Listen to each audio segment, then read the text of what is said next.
Cobertura total de NTN 24 en la segunda cumbre de Estados Latinoamericanos y Caribeños, CELAC. Hoy se llevará a cabo la segunda sesión plenaria que reúne a los jefes de Estado de todo el continente latinoamericano.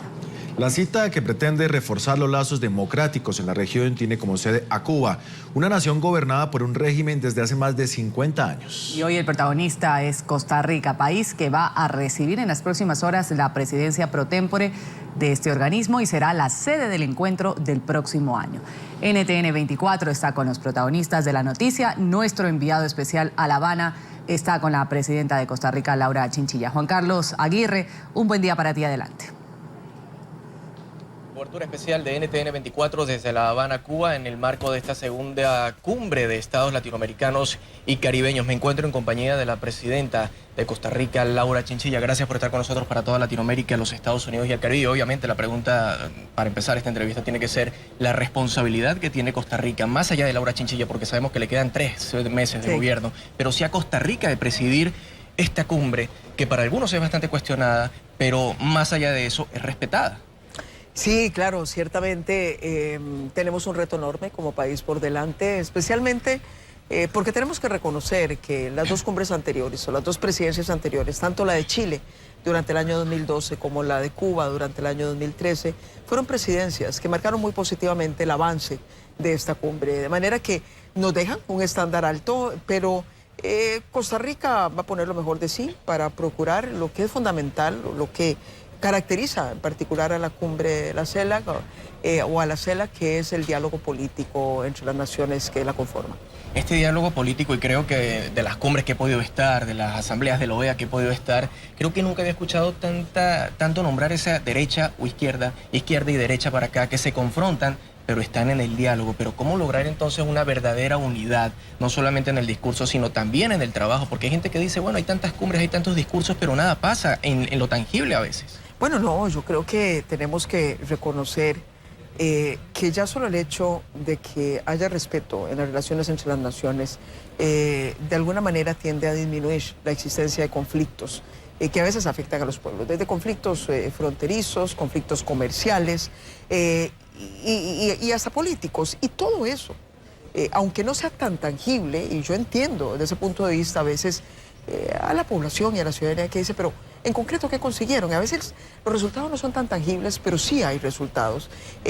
Algo que a mí me parece que de verdad es notable es el hecho de que América Latina puede decir hoy, con total autoridad, que es una de las regiones más pacíficas del planeta. Aquí no vamos a permitir ya en América Latina que hayan armas nucleares. Ya avanzamos en eso, ya hay un acuerdo de todas las naciones de América Latina y el Caribe, y tenemos la autoridad para en consecuencia seguir pidiendo que el resto de las regiones del mundo avancen hacia un mundo libre de armas nucleares. En esta cumbre, ¿cuáles han sido esos temas que tal vez han preferido dejarlos para otros foros, para otras cumbres, para otras reuniones, porque son temas álgidos donde no se llega a un acuerdo, por ejemplo? Bueno, ya sabemos que, por ejemplo, en lo que respecta a la forma que cada nación se da para ejercer el gobierno de la nación, pues hay importantes diferencias. Y entonces temas que alcanzan al sistema político, a la democracia, a la organización del Estado, son temas que con claridad no se encuentran con tanta intensidad en las declaraciones que suscribimos en la CELAC. Pero por otro lado, hay enormes coincidencias en cuanto a la preocupación, la necesidad de avanzar en temas de acceso a la educación de más calidad, de la innovación, los temas que tienen que ver con el combate a la pobreza, los temas de la desigualdad, temas de cambio climático.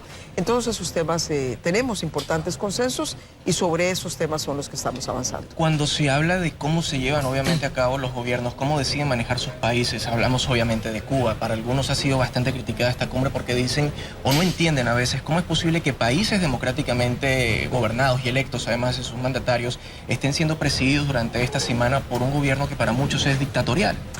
No hay mucha diferencia cuando todos nos juntamos en el seno de la Asamblea General de las Naciones Unidas y muchas veces la presidencia de esa asamblea recae en unos u otros países.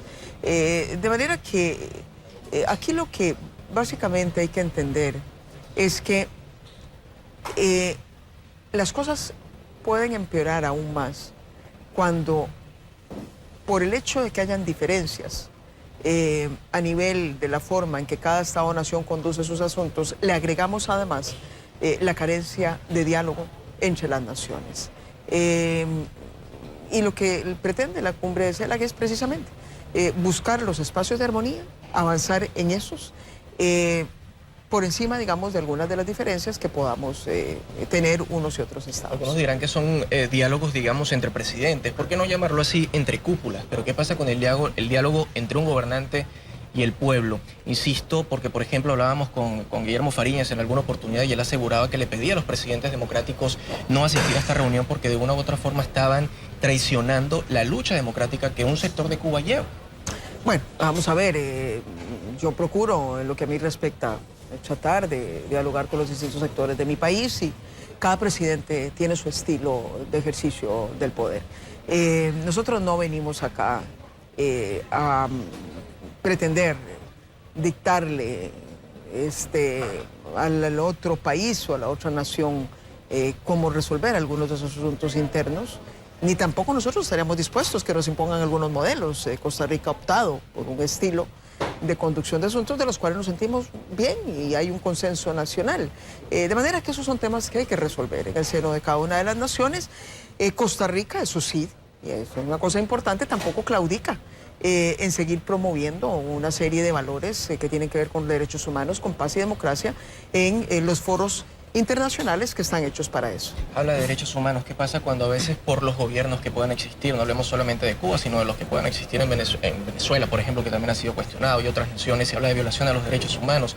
En ese momento se puede dialogar con gobiernos que al parecer violan derechos humanos. No sé si los gobernantes estaban enterados de las denuncias que se han hecho a nivel internacional, donde se habla de 300 desaparecidos en Cuba, personas detenidas en sus casas para evitar la protesta, para evitar llegar a ustedes.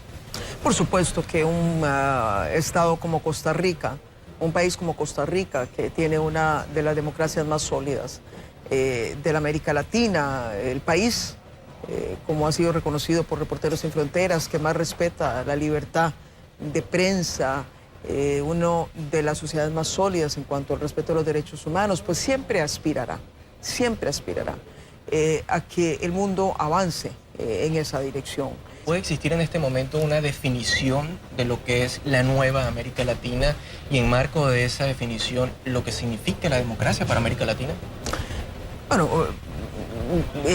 América Latina, no hay la menor duda que se ha convertido en un importante referente de la política internacional como nunca antes. América Latina ya se le mira como una región de pantalones largos.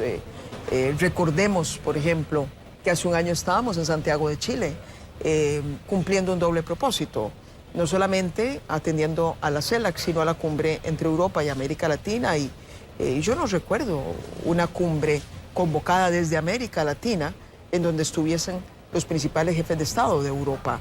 Y eso no es casual, eso es porque de verdad América Latina se le empieza a ver con pantalones largos en la política internacional, se ha convertido en una región que aporta al crecimiento de la economía, se ha convertido en una región de economías dinámicas, emergentes, en un lugar que es un referente en materia de atracción de inversiones, en una región que ha demostrado que se puede reducir la pobreza, disminuir un poco la desigualdad, aunque sigue siendo una tarea pendiente en porcentajes importantes, y en una región, como le decía, que además está dando grandes ejemplos en materia de combate al cambio climático, en materia de la paz mundial. Siempre habrán rezagos, siempre habrán rezagos.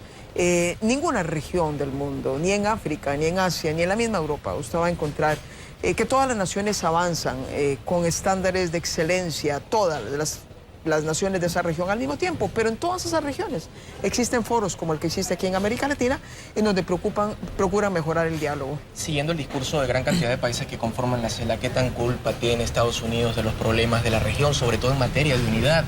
Se habla incluso, del propio Ricardo Patiño decía que la CELAC va a desplazar a la Organización de Estados Americanos y que prácticamente pues da a entender que se quería solamente Estados Unidos y Canadá y uno que otro país de derecha.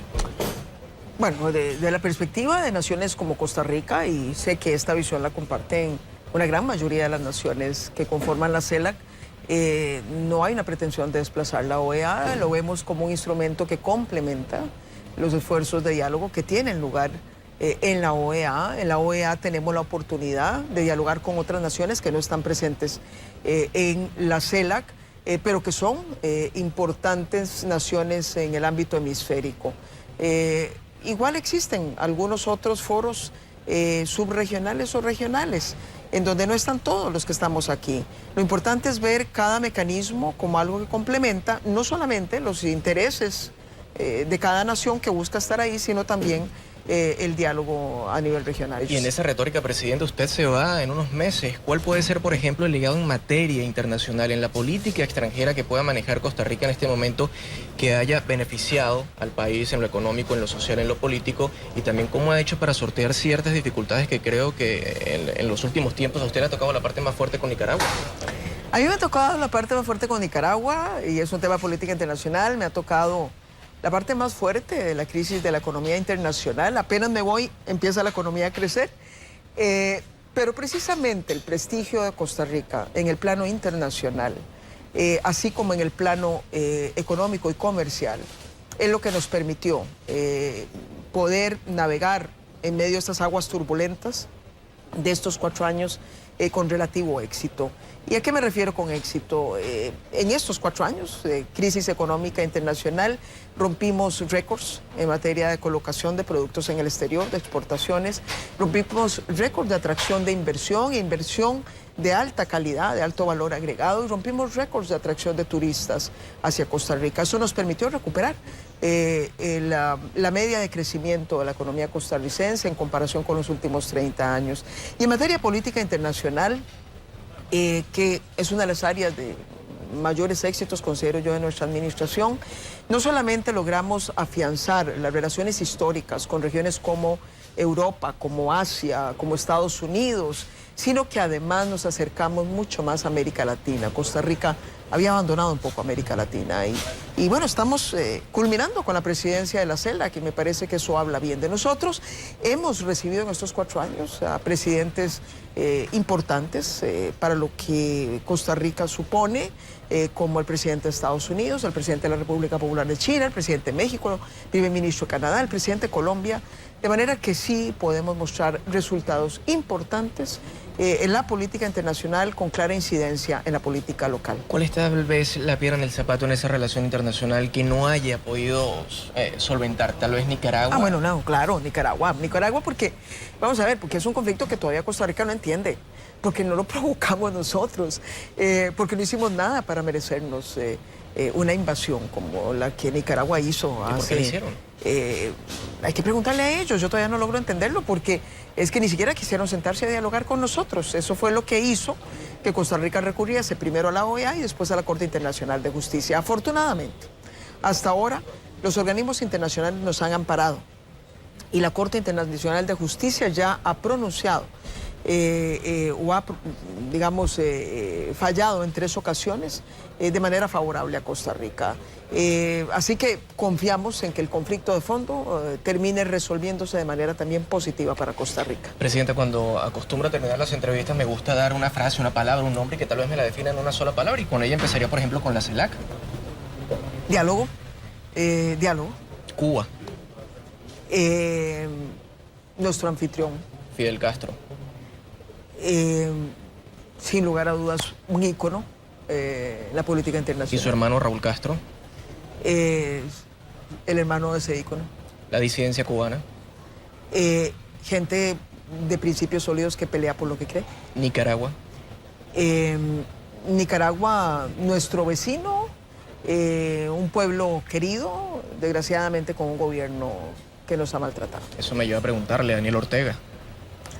Sí, el gobernante que más ha maltratado a Costa Rica. Laura Chinchilla. Una mujer luchadora. ¿Su gobierno? Un gobierno que tuvo que trabajar en tiempos muy complejos. El que viene. El que viene, ojalá que sea lo mejor. Democracia. Democracia para nosotros es indispensable. Dictadura.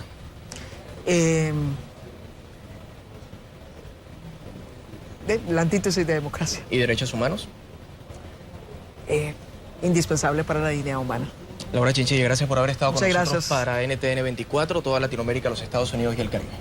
Muchas gracias. Entrevista especial entonces con la presidenta de Costa Rica en esta cobertura especial de NTN 24 desde La Habana, Cuba, en la segunda cumbre de estados latinoamericanos y caribeños. Con esto retornamos a nuestro Centro Internacional de Noticias.